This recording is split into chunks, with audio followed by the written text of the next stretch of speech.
একটা বাইকের সবচেয়ে সুন্দর এবং আকর্ষণীয় পার্ট হচ্ছে বাইকের ফুয়েল ট্যাঙ্ক।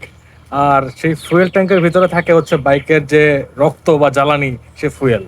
আর সেই ফুয়েল রাখার জন্য যে ফুয়েল ট্যাঙ্ক, সেই ফুয়েল ট্যাঙ্কের ভিতরেই যদি ঝামেলা হয়ে যায় বাইকের, তখন আসলে কি করা উচিত? হ্যাঁ, আমি কথা বলতেছিলাম বাইকের ফুয়েল ট্যাঙ্কের ভিতরে। রিসেন্টলি মানে সাম্প্রতিক সময় দেখা যাচ্ছে যে কি কিছু কিছু মডেলের বাইকে ফুয়েল ট্যাঙ্কের ভিতরে হচ্ছে রাস্ট বা জংকার পড়ে যাচ্ছে, এবং সেই কারণে ফুয়েল ট্যাঙ্কের ভিতরে যে ফুয়েল যে স্টিলের যে মানে ট্যাঙ্কটা থাকে, সেটার মধ্যে তো হচ্ছে জংকার পরে বাইকের ফুয়েল নষ্ট হচ্ছে, প্লাস যারা হচ্ছে এফআই বাইক ইউজ করে তাদের বাইকের এফআই নষ্ট হচ্ছে। ইভেন কার্বোরেটর বাইকের কিন্তু কার্বোরেটরগুলো মানে ভিতরে জংকার কার্বোরেটর ভিতরে ঢুকে হচ্ছে কার্বোরেটর জ্যাম হয়ে যাচ্ছে বা কার্বোরেটর ফুয়েল ঠিকমতো সাপ্লাই হচ্ছে না। তো দেখি আসলে আসলে কি কারণ হচ্ছে বাইকের ফুয়েল ট্যাঙ্কের ভিতরে এই ফুয়েলের জংকার গুলো পড়তেছে। যেহেতু এটা ফুয়েল ট্যাঙ্ক, ভিতরে জংকার পড়ার কথা না, তারপরেও কিছু কারণ আছে যেগুলো কারণ হচ্ছে ফুয়েল ট্যাঙ্কের ভিতরে জংকার গুলো পড়তেছে। তো চলুন আজকে আমরা খুঁজে বের করবো ফুয়েল ট্যাঙ্কের ভিতরে কেন জংকার পড়ে, এবং জংকার পড়ে যদি যায় তাহলে সেটা সমাধান কি হতে পারে। এখন তাহলে নিশ্চয়ই জানতে ইচ্ছে করতেছে যে কি কি কারণে বাইকের ট্যাঙ্কের ভিতরে এই জংকার গুলো পড়ে থাকে। চলুন একে একে জানার চেষ্টা করি জংকার পড়ার কারণগুলো কি কি। আচ্ছা, বাইকের ট্যাঙ্কের ফুয়েল ক্যাপটা যদি আমরা রিমুভ করি, নর্মালি দেখা যায় কি বাইকের ফুয়েল ট্যাঙ্কের ভিতরে হচ্ছে দেখতে পাচ্ছেন এই জায়গাগুলোতে হচ্ছে যে কোনো প্রকার জংকার আমার নেই। ভিতর দিকে অবশ্য, বাইরের দিকে হালকা পাতলা জংকার আছে, কারণ সেটার কারণে আমি বলতেছি। বাট ভিতরে কিন্তু মোটামুটি দেখা যাচ্ছে মোটামুটি ক্লিয়ারই আছে। হ্যাঁ, আমার বাইকটা যে পরিমাণ বয়স, বয়সের তুলনায় হচ্ছে এখন পর্যন্ত মোটামুটি ভালোই ক্লিয়ার আছে। বাট অনেক বাইক আছে যাদের হচ্ছে বাইকের মধ্যে ভিতরে এই জায়গাগুলোতে প্রচুর পরিমাণে জংকার বা রাস্ট পড়ে গিয়েছে। সো সেটার কারণে এক্সপ্লেন করতেছি। এই বাইকের ট্যাঙ্কে মানে জংকার পড়ার প্রধান যে কারণটা আমি মনে করি সেটা হচ্ছে পানি ঢোকা। কোনোভাবে যদি বাইকের ট্যাঙ্কের ভিতরে হচ্ছে পানি ঢুকে, যেমন ধরেন যে বাইকের ট্যাঙ্কের যে এই যে সিলটা থাকে, এর ভিতরে কিন্তু একটা রাবার সিল থাকে। আমি যদি একটু খুলে দেখাই, হ্যাঁ, ভিতরের ওই রাবার সিলটা যদি কোনো কারণে বেশি দিন ব্যবহার করতে করতে হ্যাঁ ক্ষয় হয়ে গিয়ে থাকে, এই যে দেখেন একটা রাবারের সিল আছে, এই যে রাবার সিলটা, হ্যাঁ, এই রাবার সিলটা হচ্ছে কি যখন বাইকটা আমি লাগিয়ে রেখি ক্যাপটা, তখন রাবারের সিলটা কিন্তু এই পাশটা দিয়ে একদম সিল করে রাখা যেতে করে ভিতরে কোনো প্রকার পানি প্রবেশ করতে না পারে। যখন এই সিলটা কোনোভাবে ক্ষয় হয়ে যাবে, তখন হচ্ছে যে এই যখন বৃষ্টিতে বা আপনার বাইকটা ওয়াশ করাবেন, বৃষ্টিতে ভিজবে, তখন হচ্ছে বাইকের এই দিক দিয়ে পানি প্রবেশ করে। এবং যদি এই যে দেখেন এই দিকে কিন্তু একটা পানি যাওয়ার লাইন থাকে, হ্যাঁ, এই যে একটা পানি যাওয়ার লাইন আছে, এই দিকে কিন্তু পানিটা বাইকের এই ট্যাঙ্কের এই সাইড থেকে বের হয়ে চলে যায়।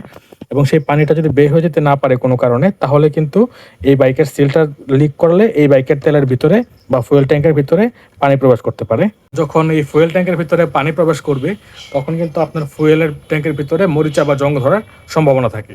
কারণ হচ্ছে পানি একটা এরকম পদার্থ, যে পদার্থের ভিতরে অক্সিজেন থাকে এবং বিভিন্ন ধরনের গ্যাস থাকে, যে কারণ হচ্ছে যে বাইকের ট্যাঙ্কের ভিতরে জংকার ধরিয়ে দিতে পারে। তো যখনই আপনার বাইকটা ওয়াশ করাবেন অথবা বৃষ্টিতে ভিজবে, সবসময় খেয়াল রাখবেন বাইকের ট্যাঙ্কের ভিতর যেন কোনোভাবে পানি প্রবেশ করতে না পারে। এবং মাঝে মধ্যে বাইকের ট্যাঙ্কের যে সিলটা থাকে, রাবারের সিলটা দেখালাম, ওই সিলটা মাঝে মধ্যে চেক করবেন যে ক্ষয় হয়ে গিয়েছে কিনা বা কোনো প্রকার লিক থাকে কিনা। আচ্ছা, এখন যদি আপনাদেরকে আরেকটা কারণ বলি বাইকের ট্যাঙ্কের ভিতর জং ধরে যাওয়া, সেটা হচ্ছে বাতাসের আর্দ্রতা। হ্যাঁ, ঠিক শুনতে পাচ্ছেন। কারণ হচ্ছে বাইকটা যদি আপনার বাইকের ট্যাঙ্কটা খালি অবস্থা মানে ফুয়েল ছাড়া, মানে ফুয়েল ভিতরে ফুল করা নাই বা বেশি পরিমাণ ফুয়েল নাই, এরকম অবস্থা যদি বাইকটা আপনি দীর্ঘদিন মানে ধরেন 15 দিন বা 1 মাস দিন না চালান, হ্যাঁ, আপনি বাইকটা কোথাও রেখে দেন, বাসায় রেখে দেন বা ঘরে রেখে দেন, সেক্ষেত্রে কিন্তু আপনার বাইকের ট্যাঙ্কের ভিতর মরিচা পড়ে যাওয়ার একটা সম্ভাবনা থাকে। কারণ বাতাসের ঘনীভূত হয়ে তেলের সাথে এক প্রকার জলীয় বাষ্প সৃষ্টি করে, এবং বাইকটা দীর্ঘদিন এরকমভাবে খালি থাকার কারণে সেই জলীয় বাষ্পগুলো বাইকের ট্যাঙ্কের মধ্যে বসে থাকার সুযোগ পাবে দীর্ঘ সময় ধরে। এবং দীর্ঘ সময় ধরে বাইকের ট্যাঙ্কের ভিতরে জলীয় বাষ্প জমে থাকার কারণে কিন্তু বাইকের ট্যাঙ্কের ভিতরে এই ধরনের মরিচা পড়ে যেতে পারে। এখন আপনাদের সাথে আমি আরেকটা ব্যাপার শেয়ার করি, সেটা হচ্ছে আমাদের দেশের কিন্তু জ্বালানির মান খুবই খারাপ, মানে নিম্নমানের জ্বালানি ফুয়েল যে আমরা বাইকের মধ্যে বা অকটেন বা পেট্রোল যাই বলেন না কেন, গ্যাসোলিন যাই বলেন না কেন, আমরা যে বাইকের মধ্যে প্রবেশ করাই, সেই গ্যাসোলিনগুলো কিন্তু আমাদের রন নাম্বার থাকে খুবই খারাপ। তার উপরে অসাধু ব্যবসায়ীরা এই ফুয়েলের সাথে কিন্তু ভেজাল, যেমন হচ্ছে পানি, কেরোসিন বা এই ধরনের অনেক ধরনের কেমিক্যাল বা অনেক কিছু মিশ্রিত করে তারা লাভ করার জন্য ব্যবসায়, এবং তারা করতেছে কি ব্যবসায় লাভ করার জন্য আমাদের মতো সাধারণ বাইকারদের বাইকটাকে নষ্ট করতেছে। সো এই ধরনের পাম্পগুলো চিহ্নিত করুন এবং এই ধরনের পাম্প থেকে তেল নেওয়া বা বাইরে থেকে খোলা বাজার থেকে তেল নেওয়া অফ রাখুন, তাহলে হচ্ছে আপনার বাইকের ট্যাঙ্কের ভিতরে মরিচাটা অবশ্যই রোধ হবে, বা এই ধরনের ফুয়েলের কারণে যে মরিচাটা পড়ে সেটা অন্তত পড়বে না। আচ্ছা, এখন আপনাদেরকে আরেকটা কাহিনী বলি, যে কাহিনীর কারণে বাইকের ট্যাঙ্কের ভিতরে মরিচা বা জং ধরতে পারে। সেই কাহিনীটা হচ্ছে বাইকের ভিতরে মানে ট্যাঙ্কের ভিতরে কিন্তু এক প্রকারের কোটিং করা থাকে পেইন্টের টাইপের কোটিং, যে কোটিংয়ের কারণে কিন্তু বাইকের ট্যাঙ্কের ভিতরে মরিচাটা ধরে না, এবং অনেক বাইকে দেখা যায় কি সেই কোটিংটা নাই মানে করেই না। হ্যাঁ, নাম আমি উল্লেখ করতে যাচ্ছি না, কিছু কিছু বাইকের ট্যাঙ্ক এরকম আছে যাদের বাইকের ট্যাঙ্কের ভিতরে দেখা যায় সেই কোটিংটা থাকে না, অল্প কিছু টাকা বাঁচানোর জন্য বা একটু মুনাফা করার জন্য এই জিনিসটা তারা করে থাকে।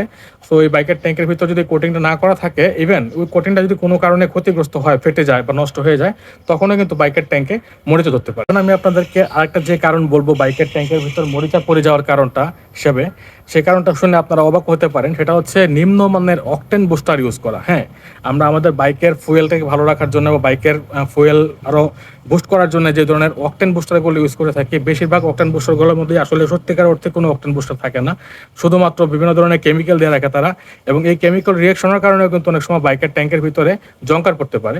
সো নিম্নমানের এবং non branded octane booster use করা থেকে বিরত থাকুন, আপনার নিজের বাইকটাকে সুরক্ষিত রাখুন। সো এখন আসুন জানার চেষ্টা করি, বাইকের যদি বাইকের ট্যাঙ্কের ভিতরে যদি কোনো কারণে জং পড়েই যায় বা রাস্ট জমিয়ে যায়, তখন আপনি কি করতে পারেন। হ্যাঁ, এই ব্যাপারে প্রচলিত কিছু ব্যাপার স্যাপার আছে, কিছু নিয়মকানুন মেনটেন করে অনেকেই, যে কারণ মেনটেন করে হচ্ছে বাইকের ট্যাঙ্কের ভিতর থেকে জংগুলা তোলা যায় বা রিমুভ করা যায়। যদি সেটা অল্প পরিমাণে হয়, বেশি পরিমাণ জং ধরে গেলে বাইকের ট্যাঙ্কের ভিতরের পার্টসটা পরিবর্তন করা ছাড়া, বাইকের ট্যাঙ্ক পরিবর্তন করা ছাড়া দ্বিতীয় কোনো কিছু চিন্তা করার কোনো কারণ নেই। কারণ একবার যদি গভীরভাবে জং ধরে থাকে, সেটা কিন্তু রিমুভ করা কোনোভাবেই সম্ভব না। যদি হালকা পাতলা জং ধরে থাকে, তাহলে সেই ব্যাপারে কিছু টিপস আছে। সেটার মধ্যে প্রথম হচ্ছে ভিনেগার ইউজ করা। হ্যাঁ, দেখা যাচ্ছে যে বাইকের ট্যাঙ্কের ভিতরে হচ্ছে হোয়াইট ভিনেগার দিয়ে 12 থেকে 24 বা 24 থেকে 48 ঘন্টা, এটা হচ্ছে জং ধরার পরিমাণের উপর ডিপেন্ড করে। যদি বেশি পরিমাণ জং থাকে তাহলে বেশি সময় রাখতে হবে, যদি কম পরিমাণ জং ধরে থাকে তাহলে কম সময় রাখতে হবে। হ্যাঁ, সেটা হচ্ছে 12 থেকে 48 ঘন্টার মধ্যে এরকমভাবে রেখে দিয়ে বাইকের ট্যাঙ্কের ভিতরে হোয়াইট ভিনেগার দিয়ে রেখে দিতে হবে, এবং মাঝে মাঝে হচ্ছে নাড়াচাড়া করে দিতে হবে, যাতে করে হোয়াইট ভিনেগারটা বাইকের সম্পূর্ণ পার্টস ভিতরে সম্পূর্ণ জায়গাটাতে ছড়ায় থাকতে পারে। তাহলে হচ্ছে এরকমভাবে রেখে দেওয়ার পর বাইকের ভিনেগারটা ফেলে দিয়ে, মানে 48 ঘন্টা পার হওয়ার পর ভিনেগারটা ফেলে দিয়ে আপনি হচ্ছে বাইকটাকে সাদা পানি দিয়ে ভালোভাবে ওয়াশ করে নেবেন, এবং ওয়াশ করার পর ভালোভাবে শুকাইতে হবে, সেটার ভিতরে যেন কোনোভাবে পানি না থাকে। আবার পানি দিয়ে ওয়াশ করার পরে পানিটা শুকানোর জন্য আপনারা হেয়ার ড্রায়ার বা এই ধরনের কোনো কিছু ইউজ করতে পারেন, যাতে করে পানিটা ভালোভাবে শুকায় যায়, অথবা রোদের মধ্যে রাখতে পারেন বেশিক্ষণ সময়। এতে করে বাইকের ভিতরে ট্যাঙ্কের ভিতরে পানিটা সম্পূর্ণভাবে শুকায় গেলে আপনি তারপর আবার ফুয়েল লোড করতে পারবেন, এবং এই ভিনেগারটা ইউজ করার ফলে বাইকের ট্যাঙ্কের ছোটোখাটো যে জংগুলো থাকে সেগুলো ইনশাল্লাহ রিমুভ হয়ে যায়। এই ভিনেগার ছাড়াও অনেকে আরেকটা ব্যাপারে সমাধান করে এই ব্যাপারটা, মানে জং ধরার ব্যাপারটা। সেটা হচ্ছে বাইকের ট্যাঙ্ক অনেকেই কাটে, মানে নিচ থেকে কেটে তারপর হচ্ছে বাইকের ট্যাঙ্কের ভিতরে সিরিজ কাগজ অথবা অন্য ধরনের ধারালো কোনো কিছু দিয়ে ঘষে রংটা রিমুভ করার চেষ্টা করে। বাট এটা আমি মনে করি না কোনো কার্যকর উপায়, কারণ বাইকের ট্যাঙ্কটা যদি একবার কাটা হয়, সেটা হচ্ছে যত ভালোভাবে আপনি ঝালা করেন না কেন বা গ্যাস ঝালা দেন না কেন, কোনো না কোনো সময় হয়তো সেটা লিক করতেও পারে বা 100% সেফলি সেটা রিকভার নাও হতে পারে। সো এটা না করে আপনারা যেটা করতে পারেন, যদি অল্প পরিমাণে জং থাকে তাহলে সেটার ভিতরে হচ্ছে বাইকের ট্যাঙ্কের ভিতরে হচ্ছে বালি আর কিছু পরিমাণ ছোট ছোট পাথর দিয়ে বাইকের ট্যাঙ্কটাকে ভালোভাবে নাড়াচাড়া করুন। এতে করে ভিতরে ছোটোখাটো জংগুলা অনেক সময় দেখা যাচ্ছে কি যে বালির ঘষাতে এবং পাথরের ঘষাতে উঠে চলে যায়। সো এটা একটা কার্যকর উপায়, বাট বাইকের ট্যাঙ্ক কাটাটা আমি পছন্দ করি না। সো এটাই হচ্ছে ব্যাপার। এছাড়া আসলে তেমন কোনো ট্রিক্স কাজে আসে না যখন বাইকের ট্যাঙ্কের ভিতর সত্যিকারের বড় ধরনের জংকার পড়ে যায়। সো বাইকের ট্যাঙ্কটা জংকার পড়া থেকে বিরত থাকার জন্য যা যা করার করণীয় একটু আগে আমি বলেছি, সেগুলো ফলো করবেন, ইনশাল্লাহ বাইকের ট্যাঙ্কে জং ধরবে না। আর ধরে গেলে যেই পদ্ধতিগুলো বলছি সেগুলো যদি ফলো করেন, আশা করি কিছুটা হলে রিমুভ হবে। বাট বাইকের যত্নশীল হওয়াটাই সবচেয়ে বেটার মনে করি জংকার পড়ে যাওয়ার আগেই। সো এই ছিল আজকে ছোটোখাটো কিছু টিপস। যদি আমার ভিডিওটা ভালো লেগে থাকে তাহলে অবশ্যই এই ধরনের ভিডিও দেখতে আমার চ্যানেলটা, যদি ইউটিউব থেকে দেখা থাকেন তাহলে চ্যানেলটা সাবস্ক্রাইব করবেন, আর যদি ফেসবুক পেজ থেকে বা ফেসবুক প্রোফাইল থেকে দেখা থাকেন তাহলে পেজটা বা প্রোফাইলটা ফলো করবেন। সবাইকে ধন্যবাদ জানিয়ে আজকের ভিডিওটা এখানে শেষ করছি। আল্লাহ হাফেজ।